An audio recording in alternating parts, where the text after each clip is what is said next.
कभी सोचा है कि कंप्यूटर की इस जादुई दुनिया के पीछे असल में क्या है? आज हम उसी नींव को समझने वाले हैं जिस पर सब कुछ बना है, यानी फाइल्स और फोल्डर्स। तो चलिए इस डिजिटल दुनिया के राज को खोलने के लिए तैयार हो जाइए। सोचिए जरा, हम कंप्यूटर पर कितनी सारी चीजें बनाते हैं, कोई जरूरी डॉक्यूमेंट, यादगार तस्वीरें, मजेदार वीडियोस, पर ये सब आखिर जाता कहाँ है? क्या कंप्यूटर के अंदर कोई बहुत बड़ी डिजिटल अलमारी है जहां ये सब कुछ जमा होता रहता है? सवाल तो काफी मजेदार है ना?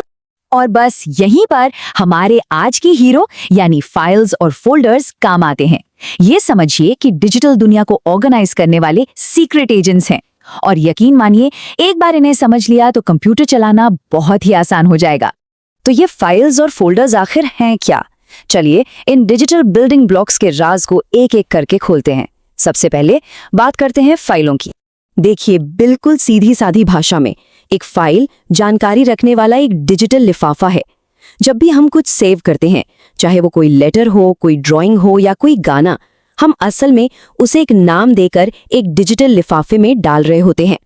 जैसे कि हमारी छुट्टियों की शानदार तस्वीरें जेपीजी फाइलें हो सकती हैं, हमारे पसंदीदा म्यूजिक वीडियोस MP4 फाइलों के रूप में रहते हैं, और स्कूल या कॉलेज की रिपोर्ट डॉक्स फाइल के तौर पर सेव होती है।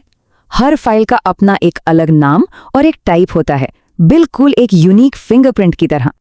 अच्छा, तो अगर फाइलें हमारी जानकारी वाले लिफाफे हैं, तो फिर ये फोल्डर क्या काम आते हैं? अरे यही तो है वो असली ऑर्गेनाइजर जो इन सभी फाइलों को साफ सुथरा और व्यवस्थित रखते हैं। इन्हें अपनी डिजिटल बुकशेल्फ या दराज समझ सकते हैं। ये लाइन इसे बिल्कुल सही तरीके से समझाती है। एक फोल्डर फाइलों के लिए एक डिजिटल बॉक्स की तरह है। जैसे हम असल जिंदगी में अपने कपड़ों को अलग अलग दराजों में रखते हैं, ठीक वैसे ही हम अपनी डिजिटल फाइलों को ऑर्गेनाइज करने के लिए फोल्डर्स का इस्तेमाल करते हैं। तो अब सबसे बड़ा सवाल, हमें फोल्डर्स की आखिर जरूरत ही क्यों है? क्या हम अपनी सारी फाइलें बस ऐसे ही एक बहुत बड़े डिजिटल ढेर में नहीं डाल सकते? जरा सोच कर देखिए कि भूसे के ढेर में एक छोटी सी सुई खोजने की कोशिश कर रहे हो। फोल्डर्स के बिना हमारा कंप्यूटर कुछ ऐसा ही होगा, एक डिजिटल केओस। हम सब ने ये महसूस किया है ना? उस एक जरूरी फाइल के लिए घंटों तक स्क्रॉल करते रहना जिसे महीनों पहले सेव किया था। कितनी फ्रस्ट्रेशन होती है। लेकिन फोल्डर्स के साथ वही केओस एक सिस्टम में बदल जाता है। जो चाहिए वो सेकंडों में मिल जाता है और कंप्यूटर चलाना एकदम आसान हो जाता है।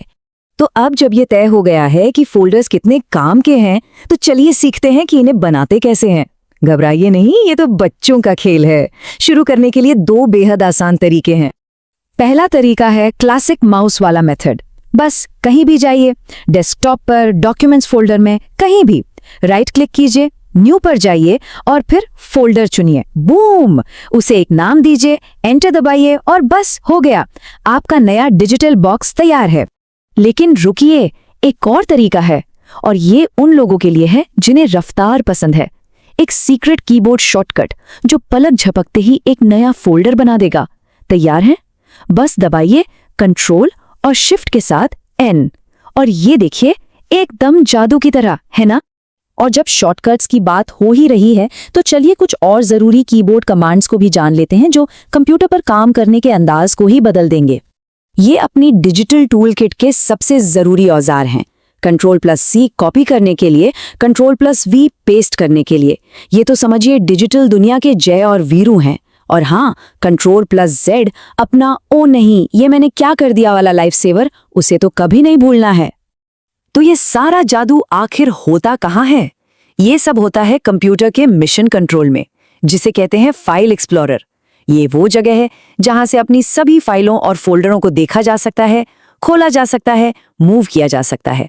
मतलब अपनी पूरी डिजिटल दुनिया को मैनेज किया जा सकता है। तो चलिए फटाफट से दोहराते हैं कि आज हमने क्या सीखा। हमने फाइलों और फोल्डरों के राज को समझा, उन्हें बनाने का तरीका सीखा और कुछ बहुत ही काम के शॉर्टकट जाने। ये सारी जानकारी हमारी डिजिटल दुनिया को केओस से निकालकर बिल्कुल शांत और व्यवस्थित बना देगी। तो अब जब डिजिटल दुनिया को ऑर्गेनाइज करने का तरीका पता चल गया है, तो सवाल ये है, इस नई शक्ति के साथ अब क्या बनाया जाएगा? पॉसिबिलिटीज तो अनगिनत है। जाइए और कुछ कमाल का बनाइए।